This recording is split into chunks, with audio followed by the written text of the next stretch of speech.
Ciao ragazzi, mi trovo all'ingresso del Castello di Montorio, uno dei monumenti simbolo di Verona, ma è anche il punto terminale, chiamiamolo così, della Val Squaranto, che è il luogo in cui vi porto a fare un piccolo viaggio oggi grazie a Risosterie. Intanto andiamo a capire che cos'è la Val Squaranto. Questa è la Val Squaranto, all'interno del comune di Verona, è una delle valli della DOC della Val Policella. Si apre sulla piana di Montorio al sole e si inerpica nell'ombra fino a San Giorgio. Me ne parla con una poesia quasi.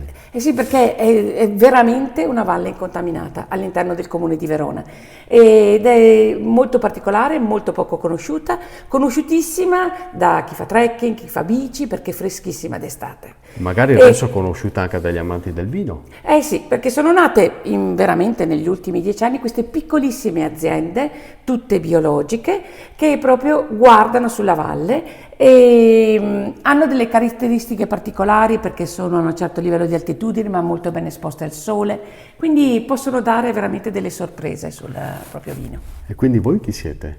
Noi siamo l'Associazione Val Squaranto, siamo in 7 cantine e siamo partiti con l'idea di promuovere questa bellissima valle, poco conosciuta e che può dare veramente un'opportunità alle persone di addentrarsi nella natura e di vivere i prodotti della natura. E i vostri vini che cosa raccontano della Val Squaranto?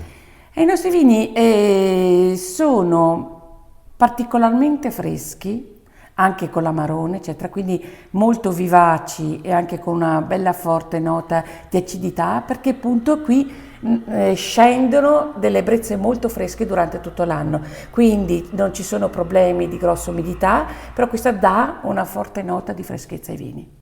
Antonia, con una presentazione così mi viene voglia di chiedere la residenza, o almeno di assaggiare un buon bicchiere di vino, insomma. Sì. Beh, di vino ne abbiamo quanto ne vogliamo. Ecco. Siamo 7 cantine.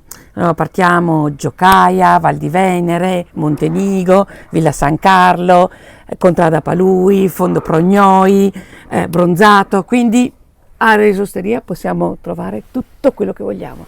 Ve le siete scritte? No?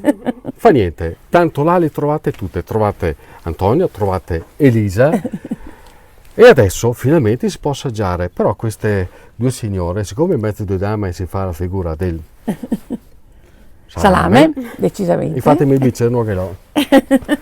Ce l'avrò a Risosterie e vi aspetto lì. Grazie mille signore, grazie davvero. Sì.